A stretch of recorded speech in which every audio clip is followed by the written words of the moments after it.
Kid throws a napkin at dad during dinner. Mom responds, here's what they did well, and here's what I would have them change if they're really going for cooperation.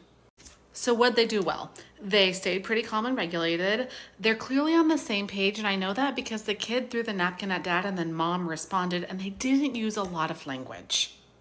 So what I would have them do differently is mostly about teaching this child how to show up in this moment. My concern with the intervention, where they take the child and they remove her to her bedroom and you don't hear her screams until after the mom comes back to the dinner table, is that we haven't taught her how to show up at the dinner table. And now that she's crying in the bedroom, it appears that what she's crying about or upset about is adult anger more than the initial act, which was throwing the napkin.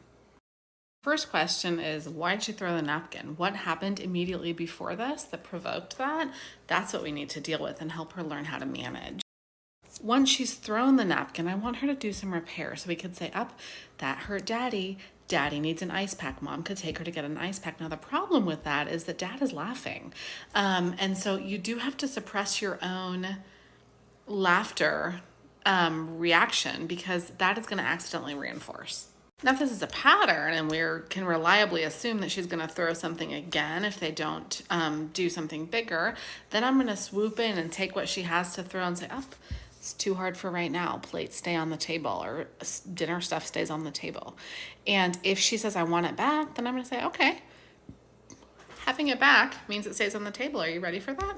And I think this kid would be ready for it, because she's not agitated until she gets the consequence, the punishment of going to her room and being left by herself. And I bet you she's not sitting in her room thinking about what she could have done better at the dinner table. In order to do that, she needs the adults to create the conditions for her to do that reflecting. By herself in her room, she's either playing or stewing.